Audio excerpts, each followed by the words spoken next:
所以咱来看，伫高雄有一个下性别的司机邱小姐，因为咧载乘客的时阵，下安全带等等的问题，甲乘客起冤家，而且坐伫副驾驶的这个查甫人，佫骂伊是真妖等等歧视的话，原本已经有甲伊提告，不过后来对方是有敲电话甲伊讲，迄当阵伊酒醉啊，才会黑白讲话，所以嘛有甲这个司机回失咧。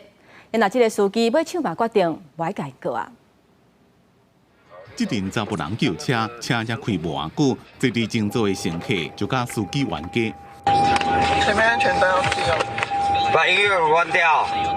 前面安全带要系一下。音乐关掉。因为双方吵到正无欢喜，坐伫前座的这个查甫人就要落车，佫不爱付钱。司机讲要报警，落车人佫出嘴甲人侮辱。三线的，人妖要可以立马报。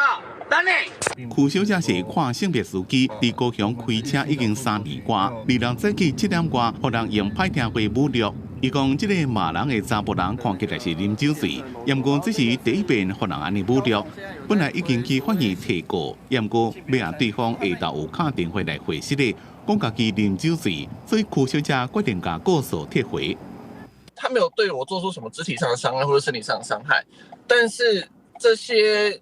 言语上的攻击，我觉得我还是得要捍卫我的，我觉得我还是得捍卫我的人格啦。他不会去意识到说他今天做的这件事情对其他人来说是一个多么大的伤害。跨性别人士互人歧视，这不是第一遍。进前就各大饭店的主管强迫相信人小霞爱甲同事讲伊的性别温书，抑个找理由甲伊洗掉。 看性别者扭扭伫咧找头路时阵，要用查某变数被拒绝，咩也无诚意。大部分的人又会用一种非常刻板印象的方式再去想象，所以我觉得对跨性别者来说是的，生活中容易受到羞辱，跟容易受到非常敌意的环境。彭汝平表示，民众因为无了解跨性别者，常常会用刻板的印象甲有色的眼光甲因对待，所以就要理解性别是正多样性的，去了解并且尊重。